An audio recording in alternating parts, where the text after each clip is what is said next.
Have you ever looked at someone close to you, a friend, a parent, or an ex partner, and felt a sudden, cold realization hit you? That quiet thought, we are not the same. They don't see it, and they don't feel it like I do. The second that lands, your ego flips a switch. You think, fine, I don't care either.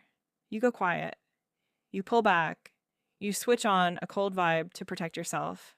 For a huge part of my life, I lived in that exact isolation. I felt so completely separate from everyone around me that it eventually led to brutal emotional treatment from others, which just drove me deeper into hiding. I spent years alone in a silent room, grinding, agonizing over why everyone felt so fundamentally alien. From my own parents to the strangers I passed on the street, nothing added up. But then I stopped looking at human behavior and started tracing reality back to its actual source. And when you look beneath the surface of biology, the whole game falls apart. Let's bridge the gap between what you feel and what science can actually prove. Most people tell you to use logic to figure out if someone is toxic or different. But have you ever noticed that your body reacts to a person long before your conscious mind even has time to think? You sit next to someone who has done absolutely nothing wrong to you, but your gut instantly clenches. Your heart rate shifts. Your nervous system has already silently logged a warning: this person isn't safe. Stay away. This isn't magic. In neuroscience, it's called neuroception. Your body scanning for danger below your conscious awareness. But why does it do this? Because, contrary to what we are taught in school, your physical brain doesn't actually create your thoughts. For thousands of years, ancient spiritual masters taught that the physical world is an illusion, a concept called Maya. They argued that what we see isn't objective reality, but a temporary projection of a single underlying consciousness. Today, modern science is finally catching up to the mystics. Top contemporary philosophers and cognitive scientists like Dr. Bernardo Kastrup point out a massive flaw in modern logic. No scientist in history has ever proven that dead matter can spark a living thought. Instead, Kastrup and modern analytical idealists argue that the brain is not a generator. It is an instrument. It's a dashboard. Imagine a pilot flying a plane through a pitch black storm. The windshield shows absolutely nothing. The pilot cannot look out the window to see the actual sky. They have to rely entirely on the flashing dials, altimeters, and radar screens in front of them. The dials are not the sky. They are just a localized, simplified representation of the weather outside so the pilot doesn't crash. This is exactly how your brain works. The physical world, the colors, the sounds, the textures, and even your gut feelings doesn't exist out there as cold, independent matter. It only gets its reality because it is being processed and displayed on your internal dashboard. The brain is just what consciousness looks like when viewed under a microscope. So why do we feel so incredibly different from one another? Why does it hurt so much when we realize someone close to us doesn't match us? It happens because of how the journey of the human experience is designed for every single one of us inside the conscious field of the universe. Right now, our universe is going through a massive process of dissociation across time and space. A localized point of that universal awareness is sitting inside you right now. It's the only reason you are able to feel, touch, hear, and literally watch this video. But if everything we experience happens inside awareness, then awareness must extend far beyond our individual bodies. So, if the source is the same, why do we still feel so completely alien to one another? It is because of how your instrument, the human body, is designed to handle that awareness under different life conditions. Think about it. If you and I were exactly the same right now, we would cease to exist as individuals. There would be no shared world. So, this vast universal consciousness takes discrete, limited human forms just to experience itself from different angles. The very friction and dissociation you feel when you meet someone isn't a glitch. It shows that the instrument is working exactly as it should. It is designed to create the illusion of you and me. The vast sky existed and moved long before the airplane dashboard was ever invented. The dashboard didn't create the weather.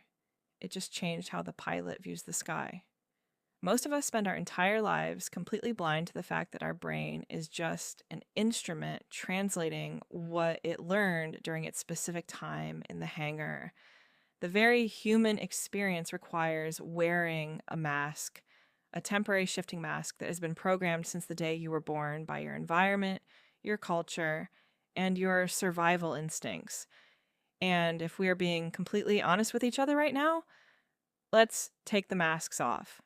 Even the very reason I am making this video for you today didn't actually come from me, the true underlying awareness. It came from my specific heavy experience as a human being. It came from the years I spent isolated in that silent room, grinding and hurting. So I can't even claim this video as my own ultimate truth. It's just how my specific dashboard is translating the sky right now. And the reason you are watching this video today, it isn't because you consciously plan to or because it was your fate. You are here because of how your own human experience has shaped you. Your specific journey has made you feel a profound thirst to see past the noise, forcing your instrument to seek out the truth. When you experience an impulsive, angry reaction to someone, that is your ego. The ego's main purpose is to build a rigid shield of rights and wrongs to defend its cockpit under different conditions. This is where the steering wheel gets hijacked. Your survival instinct interacts with the sky, but your ego reacts to the other planes. Your survival instinct just wants to navigate the weather safely. It reads the air, adjusts the speed, and interacts with the environment to keep you alive. But your ego takes every single gust of wind personally. It gets offended by how the other planes are flying. It throws up a wall because it is terrified of a collision. We take the other person's surface behavior as their ultimate reality, completely forgetting it's just their mask. You end up judging an entire complex flight path based on a single flashing light on your dashboard.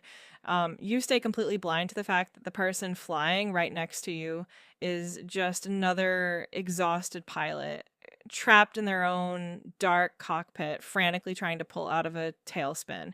They aren't trying to shoot you down, they're just trying to survive their own storm. Most self-help advice tells you that your internal dashboard should always be green. To them, green means you are being perfectly calm, happy, and compliant, and red means you are failing. They tell you to force that red dial back to green the moment something hurts, but that is an exhausting lie. Let's define exactly what is happening inside your cockpit. The red dial is not a malfunction.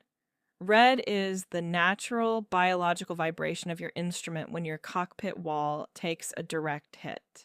When someone hurts you, the red dial is your raw anger, your grief, and your instinct to survive.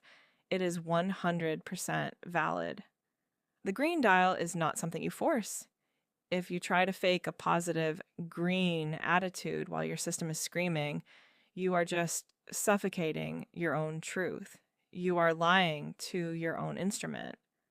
The red dial doesn't need to be aggressively forced back to green. You are meant to feel the sting, but doing justice to that red dial has nothing to do with fighting the other person. The shift is simple. You don't try to change the color of the dial. You change where you are looking from. You step back from the glass, let the dial be red, and calmly choose your next move. Once you see the world through this lens, your next step becomes completely obvious. The next time you encounter a human wearing a chaotic, toxic, or completely different mask than yours, you don't judge them. You don't fight them. Instead, you clearly see right through them. You can read the room instantly because you see the exact conditioning and code running their dashboard. That is the true power of consciousness. And you finally know exactly what you must do to protect your brain, no matter how much you want to stay with that person or force yourself to grow in a toxic environment. Your physical body is automatically going to absorb the negative cues around it. It can't help it. Your instrument is built to interact. If you force a mismatch, it will eventually degrade your own system and hurt you both.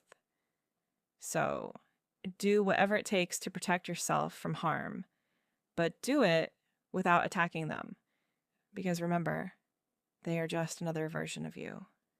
When you look at their behavior, you are simply seeing an alternate reality where you lived with that exact same programming.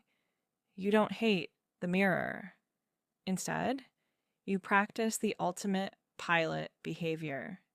1. Acknowledge the red. Don't force the green. Let the dial flash. The pain or anger is a valid biological readout of an impact. 2. Step back. Move away from the glass. Stop being the reaction. Become the pilot observing the dashboard. 3.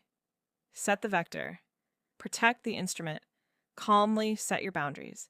And if your physical body simply cannot take the vibration anymore, you just walk away.